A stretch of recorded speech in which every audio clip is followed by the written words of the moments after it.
Huwag ko ay naming talagang nagbayad at ginastusan ng malaki etong impeachment laban kay Vice President Sara Duterte. Naupo, nagkakalaglagan ng mga hinayupan. Nagkakalaglagan na sila. Oo, ewan ko ano itong, bali ito po yung video na yun, no? Pero mamaya ako ipapakita ho sa inyo yan. Easy! Oo, kasi marami pa tayong mga pag-uusapan na mga balita ngayon. Pasensya na ngayon, hindi ako nakakapag-vlog masyado tayo busy. Yan talaga kapag in love. Ay! Sorry na. Minsan lang tayo mag-inarte. So ito na, panoorin po natin tong mga grabing mga talagang trending viral ngayon sa lahat ng social media platform. Itong mga mensahe or mga sinabi ni Vice President Sara Duterte at itong sa mapatungkol din sa impeachment. At sabi nga nila, ang isda ay nahuhuli sa bibig, hindi sa kaliskis. Grabe, no? Biri mo, ito yung pinakamasakit sa gobyerno natin, no? Kapag tayo ng mga Pilipino na nasasakupan niya, halimbawa na lang bagyo. Pag nagkaroon ng bagyo sa Pilipinas, kapiranggot lang yung nakukuha nating pera. Pasang-awa pa yun. Parang ayaw niya pa ibigay. Tapos, pagdating sa impeachment or pagdating sa mga tao na gusto nilang patumbahin, gusto nilang talagang ipagurgur, o gusto nilang pabagsakin, pinaglalaanan talaga nila ng pera. Pinaglalaanan nila ng pera na talagang hindi lang milyon kundi bilyon. Oo, gagastos sila ng bilyon para lang sa tao na gusto nilang pabagsakin para matanggal sa daanan nila sa mga plano nilang gawin dito sa Pilipinas. Ang lupit ng mga nagaganap ngayon sa bansa natin, no? Ang talagang gagastusan ka ng malaki, mawala ka lang sa landas nila. Kagaya nung ginawa kay Pastor Apollo Siki Buloy. Kagaya ng ginawa kay Pangulong Duterte. Diba? O ngayon, yung ginagawa naman nila kay Vice President Sara Duterte. At ito ang abangan natin kung ano ang kayang gawin ng mga senador na nanalo sa nangyayaring eleksyon. Pero may mga pag-uusapan din tayo about sa eleksyon na yan, no? Siguro sa ibang video natin dito about naman muna kay Vice President Sara Duterte. So ito po, panoorin ho muna natin itong balita ng isang mainstream media. To sikat na mainstream media to. Hindi daw to hindi daw to nagpi-fake news. Ewan ko lang ha. Sabi nila hindi daw to nagpi-fake news. So panoorin natin. Pagkaproklama kay re-election ni Senator Amy Marcos, sinabi niyang hindi muna siya magkokomento sa impeachment ng kaalyado niyang si Vice President Sara Duterte. Hanggang talagang magkaroon ng mga katibayan na makakapagkumbinsi sa atin, hindi naman maaaring magsalita. Pero sa isang pahayag sa social... Bakit kaya biglang na naman, pasabik ka, Amy? Wala naman nasasabik sa komento mo. Media, sinabi niyang panahon na para ibasura ang impeachment laban sa bise. Sinabi raw kasi ni Navotas Representative Toby Tiangco, campaign manager ng Alyansa para sa Bagong Pilipinas ng administrasyon, na nasuhulan ang ilang kongresista kaya nagpirmahan noon para ma-impeach si Duterte. Handa raw ang kapatid ng Pangulo na dumulog sa Korte Suprema tungkol dito kung may tetestigo. Sa panayam ng DZBB kay Tiangco, sinisi niya ang impeachment kaya natalo ang ilang kandidato ng alyansa lalo na sa Mindanao. This all started noong nag-file ng impeachment. Nagsosolidify yung Mindanao. Tanga-tanga yung boss niyo eh. Alam niya naman na mahal ng mga Bisaya at ng mga Mindanawan ng mga Duterte, tapos ginawa niya yun.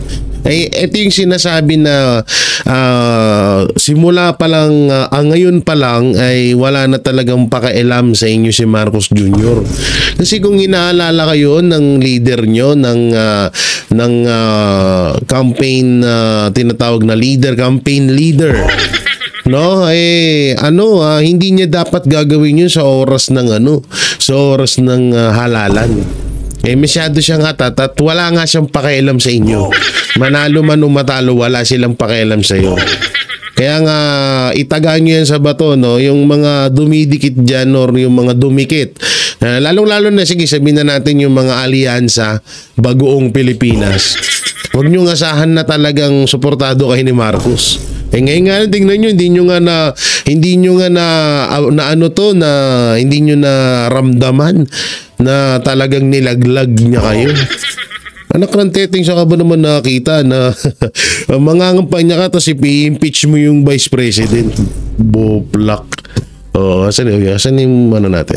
Kung dati, nakakakuha yung mga kandidato namin ng boto doon kasi ang basihan nila sa pagpili ng kandidato ay kung sino yung kursunado nila, na iba yung pagpili nila ng kandidato doon. So, kasalanan na naman ni Vice President yan. Kasalanan na naman ng mga Duterte na hindi binoto yung 12 alyansa nyo, ganun ba? Anak ng teteng na putala, si Vice President na nga yung ini-impeach. Si Vice President pa may kasalanan kung ba't hindi binoto ng taong bayan yung alyansa Pilipinas. Bakit? Marami naman nakapasok ka. Nakapasok naman hindi pala nakapasok. Pinasok naman ni George Garcia si Lito Lapid. Pinasok naman ni George Garcia si Erwin Tulfo. Pinasok naman ni George Garcia si Amy Marcos. Pinasok naman ni George Garcia si Camille Villar. Ba't nagpuputak ka dyan? Tayo lahat na kasalanan ng Duterte. Sino po yung hindi boboto sa impeachment? Kung sa Cebu, ano bang ginawa na dun sa impeachment? 'Di ba? Nagsalita na yung mga in-interview na napilitan lang po kami makumema sa impeachment kasi po iipitin yung pondo namin. So, tangin ang nangyari. Alam mo, minsan na nagtataka na rin ako dito sa mga to. Parang wala silang GC. Kakalaglagan sila, no? Hindi kaya ito kasi una-una, alam nyo, ang mga ganitong samahan na toxic talaga, no? Hindi nila pinapangalagaan yung bawat isa sa kanila. Kasi tignan nyo, laglagan to the max na naman. Diba? Sasabihin nung isa ganito, sasabihin nung isa ganyan, sasabihin nung isa, labo-labo na. O ngayon, at least okay na rin to kasi inaamin nyo talagang pinaglaanan nyo ng bilyon yung nangyaring impeachment kay Vice President Sara Duterte. So syempre, kapag medyo nabibisto, hindi pala medyo talaga. Kapag talagang nabibisto yung kagaguhan na ginagawa ni Marcos at ni Martin Romualdez, syempre nandyan yung mga garapata. Garapata. Yung mga garapata, no, ni Asong Tamba. Ito na po, ito na yung mga attack dog. Pasok! Tinanggihan ng liderato ng Kamara. Diba? No one was coerced, no one was wow. How do you say it? Asked to sign. Everybody signed the impeachment based on their own volition. Kinontra rin ni Deputy Majority Leader Judas Sidre Sitiangco. Nanalo nga raw sa eleksyon ang 100 sa 115 district representatives na pumirma sa impeachment. Kasama ang 36 sa 44 na kongresistang mula Mindanao. Si Sagip Party List. Sa mga attack dog dyan ni Romualdez, kasuhan nyo si Tiangco. Tuwangco ba? Tuwangco. Yun. Kasuhan nyo, fake news yan. Sabi nyo, fake news yan, fake news. Kasi kaming mga vlogger, kaya nakakasuhan nyo. Sinasabihan nyo kami ng mga fake news. So gawin nyo kay Tiangco. Kay Tiangco, ha? Oo. Alam nyo, talagang grabe, no? Pag talagang ang sarap sa pakiramdam ng ganyan. Yung tipong may tigapagtanggol ka. Yung tipong tigapagtanggol mo, hate ng lahat. Tignan nyo na lang, yung mga garapatan ni Martin Romualdez, hate ng tao yan. Ewan ko, kaya nanalo yan kasi nga may 18 million na may mga maraming may nagkaroon ng hocus-pocus may mga party list kaya nanalo. Eto nga, sabi ko nga sa inyo, yung BG party list nga, Bisaya Gyud party list ni Greco Bellica, wala yun sa balota. Oo, maraming mga buti nga yung Duterte Youth nakapasok yan eh. Siguro hindi na talaga kinaya ng program nila na dayain kaya nakapasok talaga eh. No, ganun talaga ang buhay. Tapos eto pa malupit. Eto ang malupit dito. Pati yung presidente may garapata din na ganun din. Wala din sa ayos. Kaya nagkakaletsi-letsi sila. O tuloy. Representative at Senator-elect Rodante Marcoleta, natatayong Senator Judge, sinabing mali ang basihan ng impeachment. Nakita ko kasi kung paano nila inilatag. Mali ang batayan, mali ang proseso. Pagdebatihan muna natin kung talagang kinakailangan matuloy o hindi. Pero ito, request ko lang kay sa mga nanalong senador, pag-usapan nyo yung pagkatapos ng hearing or baka mas maganda siguro, unahin nyo yung sa COMELEC, yung may yung about dun sa 18 million na overvote, no? Hindi porket mga nanalo na kayo, tawag dito, parang hahayaan nyo na lang yung nangyaring dayaan sa COMELEC. So dapat pag-usapan nyo rin yan. Request lang naman. Pumirma si Marcoleta sa impeachment, maging ang dalawa pang senators-elect na sina Las Piñas Representative Camille Villar at ACT-CIS Representative Erwin Tulfo. Mahirap po kasi nagsalita wala po ako nakikita ng dokumento I mean, kaya talagang hindi ako pumirma. So, this is the time sa Senate na makikita ko pareho marino. So ibig sabihin, totoo nga yung sinabi ni Tiangco. Kasi sabi ni Erwin, mahirap kasi daw magsalita or pumirma dahil wala daw siyang nakikitang tawag dito mga dokumento. So ibig sabihin, nagkaroon nga ng bayaran dun. Oo, kasi kahit walang nakita na papeles or mga dokumento laban sa impeachment kay Vice President Sara Duterte sa House of Representatives, so ibig sabihin nga talagang merong nangyaring magic doon. Ang galing sa bibig ni Erwin Tulfo. Huli agad. Hindi ko pareho magre-present ng kanilang mga pieces of evidence. I would advise the prosecution team of the House to really present credible evidence. Ang ibang bagong proklamang senador ayaw muna magkomento sa impeachment. No comment muna po ako dahil magiging impartial po kami kung magkakaroon po ako ng komento ukol dyan. Antayin po natin yung ebidensya. And then hindi ko rin alam kung sigurado yung takbo ng impeachment kung kailan mag-uumpisa, kung ito ay mag-carry over ba or hindi. Pero si Vice President Duterte, sinabi na gusto niyang matuloy ang paglilitis. I truly want a trial because I want a bloodbath talaga. Yun, grabe yun. Palakpakan. Hindi, alam nyo, kaabang talaga itong mangyayaring debate sa impeachment kay Vice President Sara Duterte, promise. At dito rin ho natin malalaman, mga kabanateros, mga kabiyaya, na kung sino talaga ang loyal at sino ba talaga ang pumapanig sa katotohanan. Dito rin natin matatanggalan ng mga maskara at mga balat kayo, mga mapagbalat kayo ng mga politiko, no? At dito natin makita kung sino talaga ang mga politiko na hindi na natin kailangan pagkatiwalaan pa sa mga susunod na eleksyon. At ito pa ang isang garapata ni Martin Romualdez.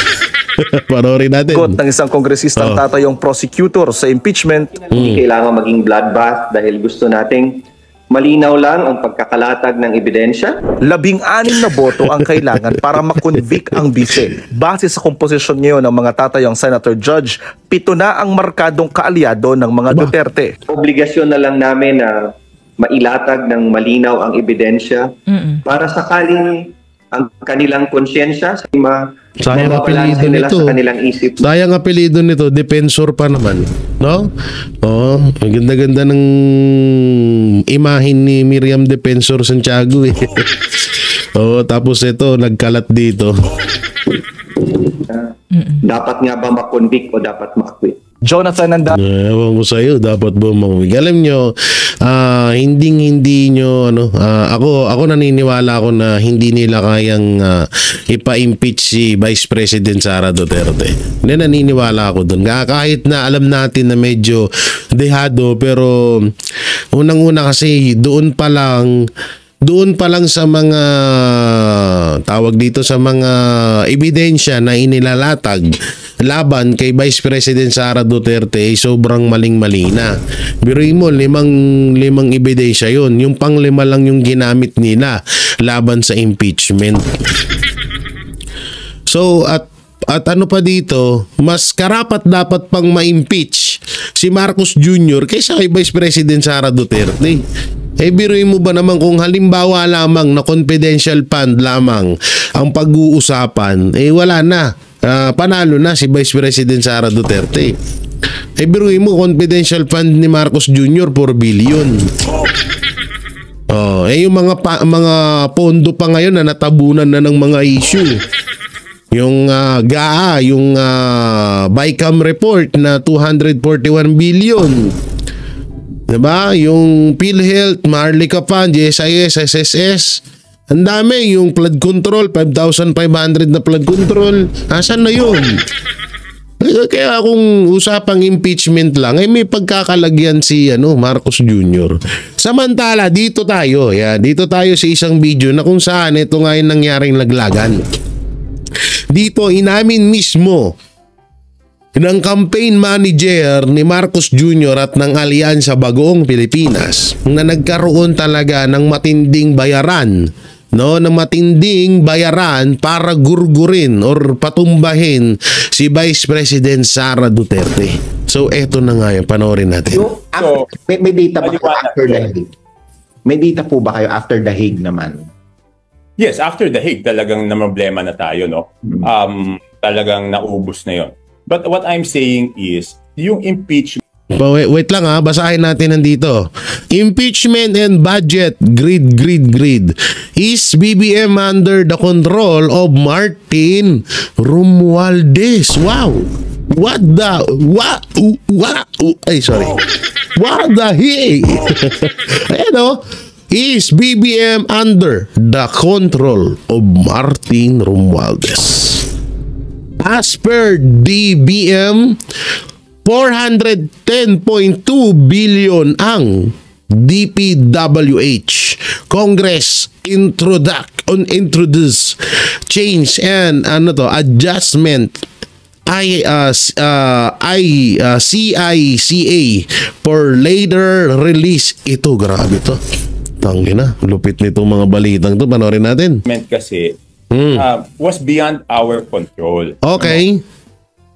Pwede namang hindi impeach nun Tsaka it was a useless exercise. Kasi yun naman yung sinabi ko sa kanila kahit pirmahan nyo ngayon, Feb 5. Ganun din. June 2 pa rin yan itatakal ng Senate, no? So ano nangyari doon? Diba? Nagkaroon ng backlash naman talaga. Yung Hague, there are external factors beyond our control. So it is not an apples to apples comparison, no? Okay. Ang pag-usapan natin dito, yung totally within our control, yung impeachment. Kung hindi natin ginawa yun, hindi ganito kasama. Tsaka nagkaroon ng parang pattern. Isipin mo, una, in-impeach. Tapos pinadala sa Hague. So parang pinagplaplanuhan mo, di ba? But kung parang pinagpaplanuhan na, di ba? Talagang planado na, tanga. Ay, sorry. Putay na, dapat nakatuloy ako. Sorry.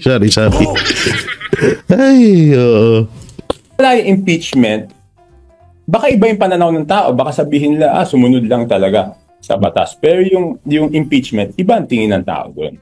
Okay. Given what you said, bakit kasi given what you said bakit nga ba kasi pinilit? If you had these discussions within the administration noon, bakit pa ipinilit yung impeachment even despite your warnings sa kanila?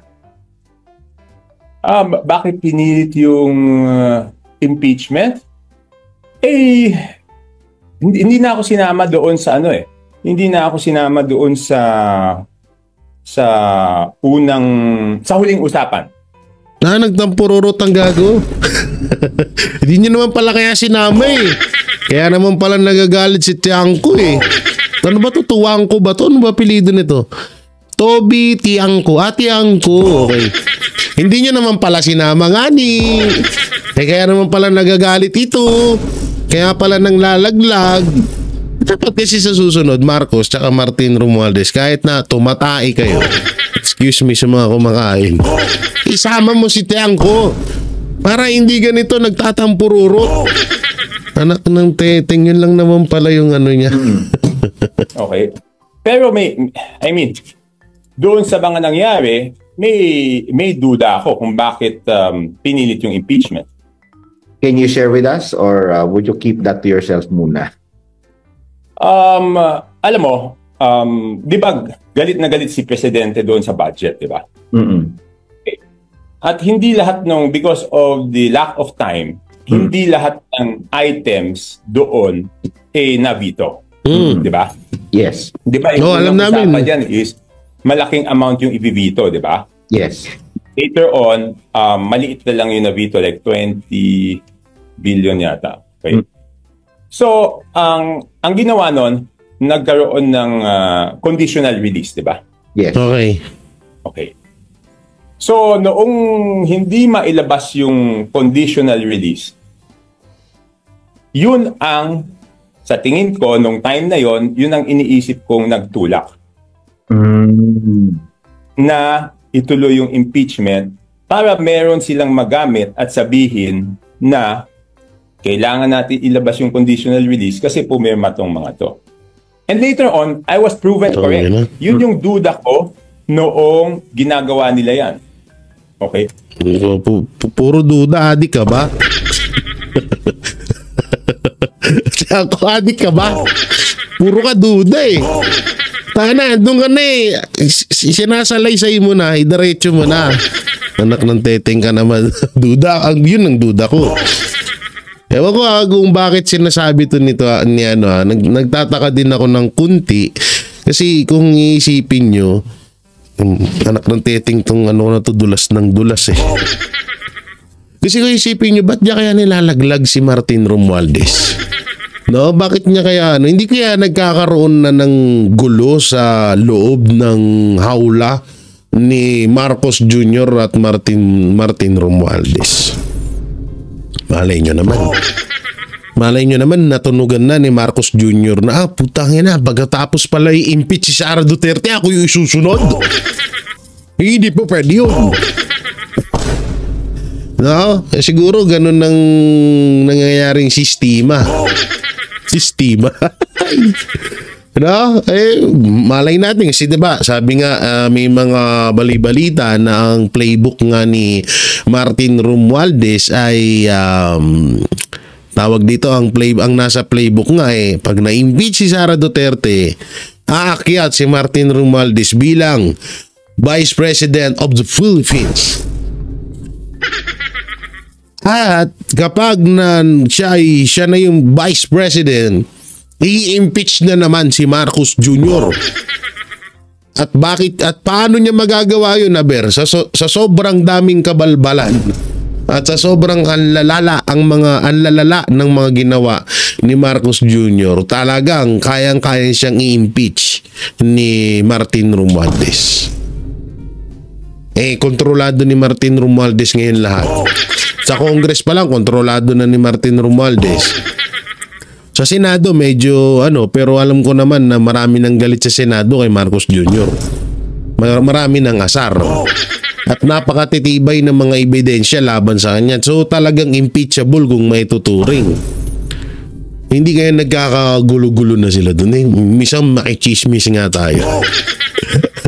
Because there is no reason sasabihin ba may clamor? Kanta ba yun? There was no clamor. Ang sinabi nila, alam ko, ang sinabi nila kay Presidente was hindi nila mapigilan yung clamor. Pero, RG, common sense naman, sinong politiko ang gustong may kaaway ka at gusto mong awayin yung Vice President entering an election? Number one. Si Marcos lang. Number two, lahat naman ng politiko ay humihingi ng suporta sa Iglesia ni Cristo. So, ang gustong mag-vote ng impeachment nung nag-rally na ang Iglesia ni Cristo supporting the call of the President na wag ituloy yung impeachment. Bobo si Marcos. Number 3, yung Presidente ayaw niya talaga nung impeachment because on the day of the signing of the impeachment, I had a meeting with... Naku! Yun doon ng impeachment. Si Raulo. Tigilan nyo nga ako. Sumegway pa no? Lul. Anong ayaw ng Pangulo ang impeachment? Si Raulo ka ba? Tangina, kung ako presidente, hayaan ko ba na, kung talagang ayaw ko, hayaan ko bang ma-impeach yung vice president sa Congress? Kung ayaw niya ma-impeach si Sara, sa Congress pa lang, ginawa niya na. Tigilan mo ako, kwang ko. Oo, hindi mo kami mapapaniwala sa ganyan. Na nagkataon, yun yung pipirmahan, natapos kami mag-meeting, tapos na yung pirmahan, he did not even talk to me about it. Hindi naman niya sinabi bakit hindi ka pumirma, bakit hindi man niya sinabi na naka 215. Hindi niya talaga pinag-usapan. Kung hindi ako pumirma at gusto niya yan, di dapat natanggal na ako, di ba? So, paano ko masabi na yung conditional release ang naging motivation? Kasi nung hino-hold na yung mga conditional release, kinausap ako ng dalawang tao ni Speaker. Okay. Ano sabi sa'yo? Request nila na ma-release yung mga conditional release. Ano yan? Ko, hindi pwede. Sabi nila, yung mga yan pumirma sa impeachment. So sabi ko, sino nag-authorize sa inyo ipangako yan? So I cleared with the President. Sabi ko, sir, kasi ganito sinasabi nila pinangako daw nila yung conditional release. Sabi niya, walang usapang ganyan. So very clear. So ibig sabihin, si Lisa nga at si... Posible. Alam niyo, minsan nahihiwaga na talaga ako dito. Pero ibig sabihin, totoo nga yung sinabi ni Jaime Marcos na kontrolado ni Martin Romualdez at Lisa Araneta Marcos ang gobyerno ngayon. Aban ako. Mahirap yan mapapaaban ako talaga ako dyan. Kasi kung ganun man na walang alam or wala naman na pag-usapan pero nai-release yung mga promises sa offering, tama ba? So ibig sabihin, kung hindi alam ni Pangulong Marcos, nangyayari, paano, sino pumirma nun? Sino ang sige, ilabas mo pamahagi mo na sa mga magpipirma sa impeachment. Di ba? Kalokohan Okay. Talagang itinuloy nila to given kahit na alam nilang may potential effects dun sa election in terms of your slate. Bakit? Yes. Dangin na kasi siguro baka nagpapaniwala kayo kay Trillanes. Kasi si Trillanes lang is nag-iisang bobo sa Pilipinas na nagsasabing mahina na ang Duterte, na sinasabing wala nang lakas ang Duterte, at hindi na daw mananalo ang mga Duterte. Baka nagpapaniwala kayo dun. Kaso, tinarayin nyo ngayon, tignan nyo, tignan nyo lang, Senator Bongo, kung hindi pa nabawasan yun, baka nasa 32 million din yun.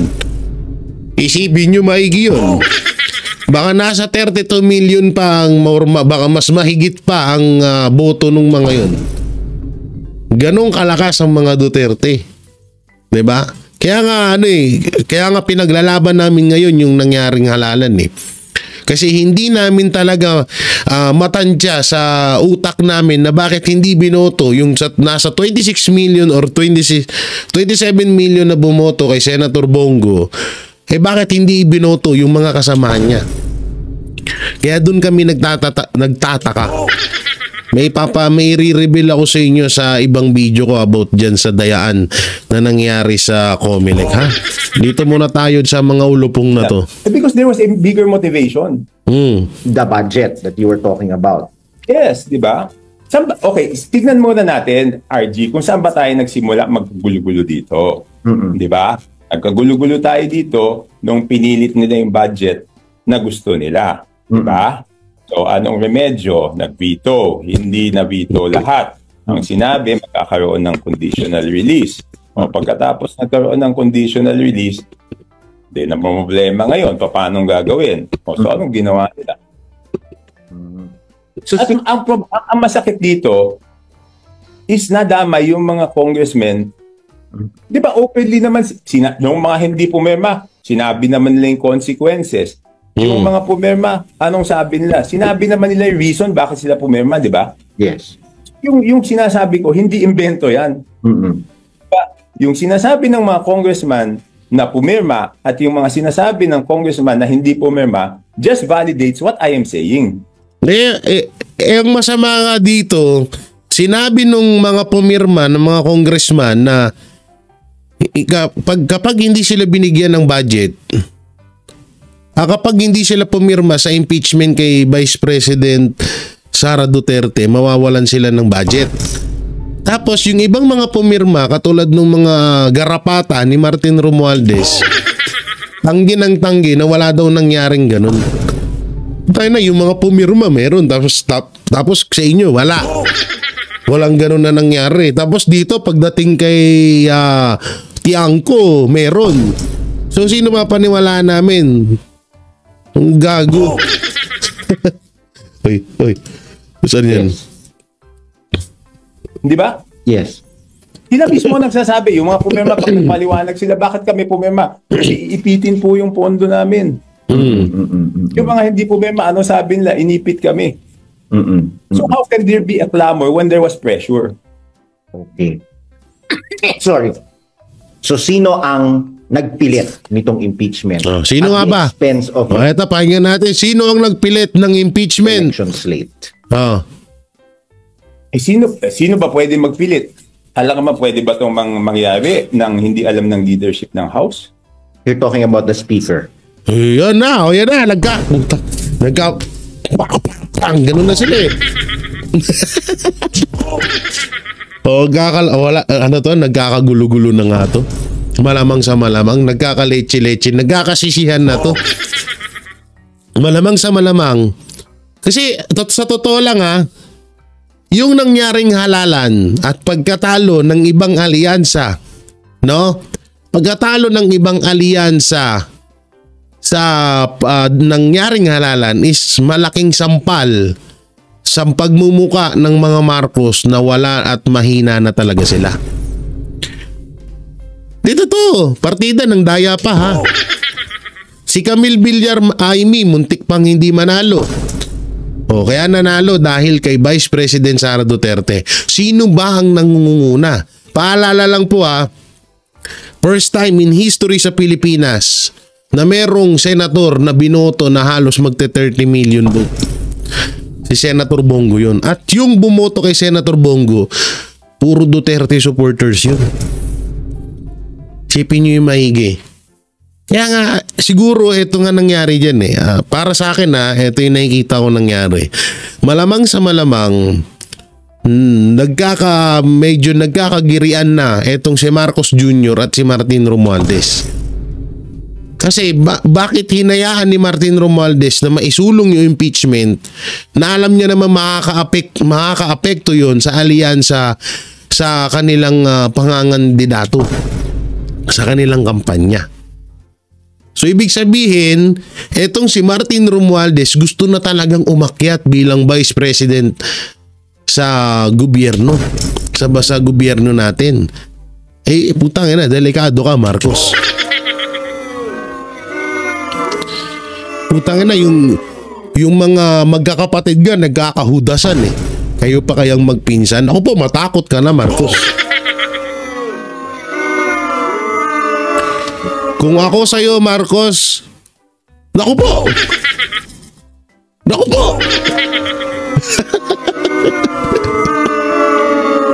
Ako sa'yo, Marcos, naku po. Hanggat ganun pa lang ang sungay ni Martin Romualdez, potolin mo na dong. Potolin mo na. Pag hindi mo naputol yan, ikaw puputulin yan daw. Dahil totoo. Pag yung sungay ni Martin Romualdez, ikaw nasuwag niyan. Naku po, kawawa ka, Dudong.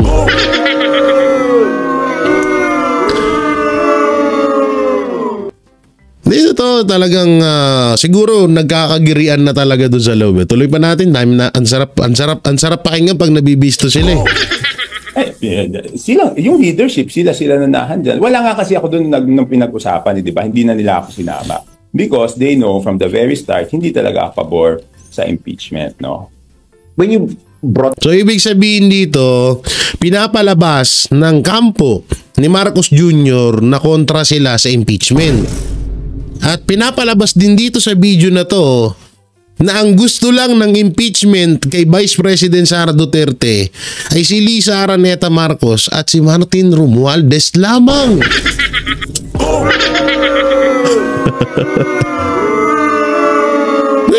Obvious naman eh, yun talaga, yan naman talaga ang gustong parating dito.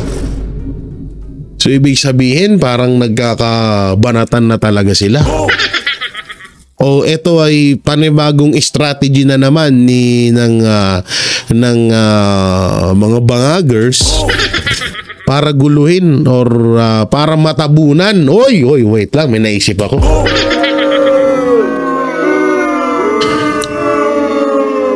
Hindi kaya ito ay isang panibagong strategy na naman ng mga bangagers para matabunan ang issue mapatungkol sa COMELEC? Ay, naku po.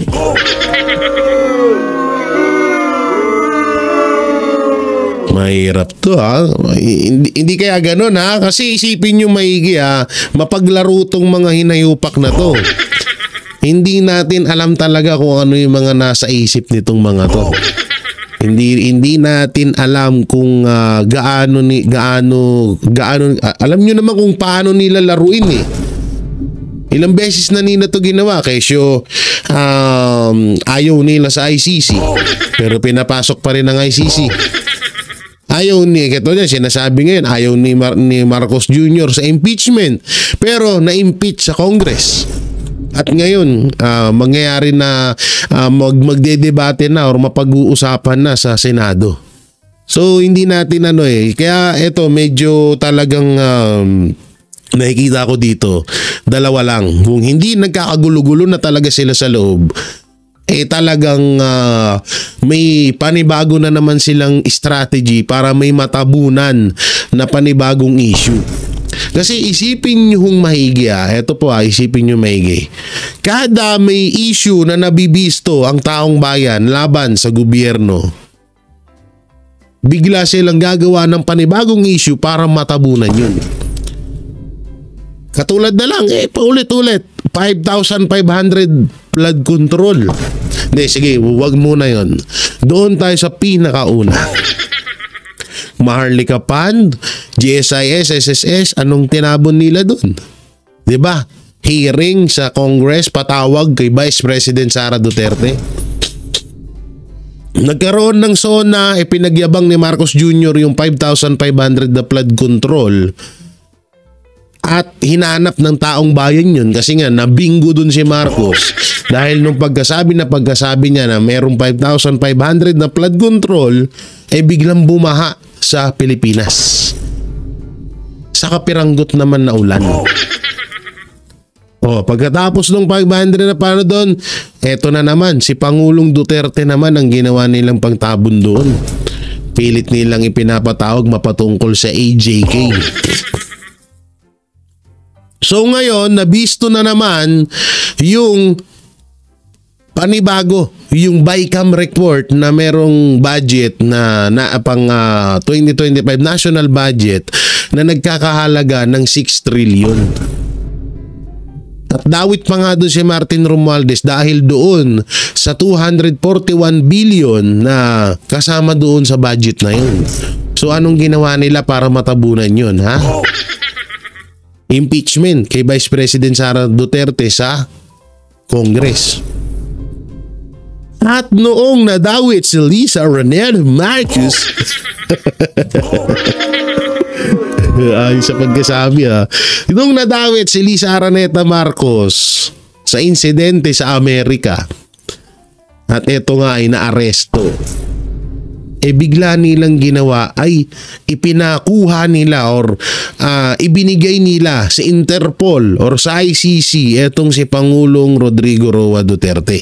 Yun yung ginawa nilang pantabon para hindi mapansin ng taong bayan na itong issue about kay Lisa Araneta Marcos ay totoo pala ka. Ay. Di ba? So ngayon ito may panibago na naman sila. Parang dalawa, sasabi ko nga sa inyo, dalawang pwedeng totoo na nagkakagirian na si Aso tsaka si Kuto, no, pwedeng ganoon no, at pwede rin naman na ito ay panibago na naman diversional tactic nila para matabunan na naman ng issue na kinakaharap ngayon, lalong-lalo na sa Comelec. Naku po.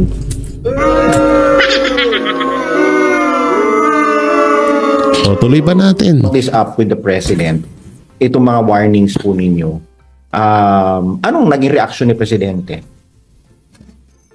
Hindi. Okay, ganito.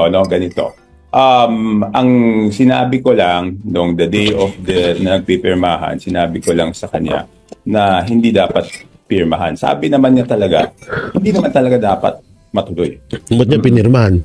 Sabi ko kasi, wag before elections, pag-isipan mabuti, because aside from the political consequences, there are many other consequences. Political is just one of the... So, ibig sabihin, Tiangco, wala kang kwenta. Alam mo kung ba't wala kang kwenta? Tawag dito, campaign manager ka, dapat nakikinig sila sa'yo. Diba? Totoo naman dapat nakikinig sila sa'yo. Kaso kung wala kang kwenta para sa kanila, so hindi ka talaga nila papakinggan. No? Ba't niya nga naman pinirmahan? Sige, ano explanation? Go. Consequences, diba? Like what? We've got ilang impeachment proceedings na, diba? Madugo yan diba? It's very divisive. Tapos sasabay sa election, diba? So napag-usapan na lang namin yan later on when I was reporting to him na pinipressure ako i-release yung mga conditional release kasi ipinangako daw. Sabi niya walang pangakong ganyan. That's why until now, so ibig sabihin, so sino nagsasabi ng totoo? Si Tiangco ba or si Suarez? Kasi nga deny si Suarez ngayon na kesyo hindi daw totoo yun. Diba? Yung ibang mga garapata ni Martin Romualdez ganun din. Naku po, kung ganyan po mga kaibigan, mahirap po yan na hindi nagkakasundo yung mga tao sa gobyerno. Hindi na nga magkasundo ang Vice President at ang Presidente. Pati ba naman yung mga nasa ibaba, hindi sinusunod ang Presidente? Dapat impeach na talaga yan. Tuloy pa natin. Talaga yung mga doubtful, yung mga projects na hindi natin sigurado.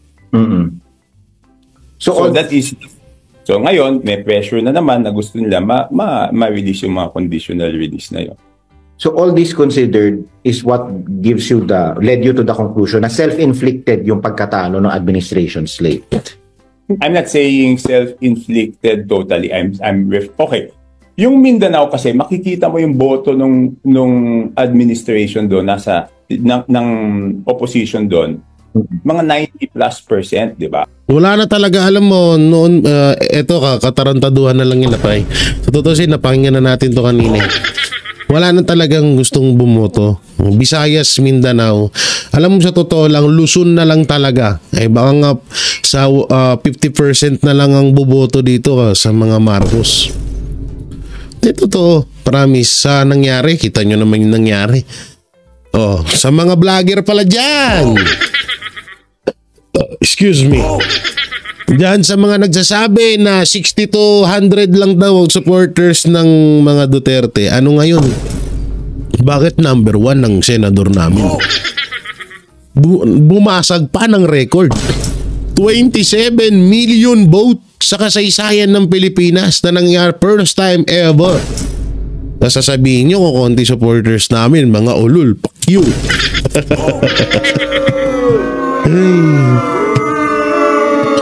So hindi nga, no, hindi natin alam, baka nga nagkakagulo-gulo na. Pero grabe biruin mo 400.2 billion na halagang pera para lang pabagsakin si Vice President Sara Duterte.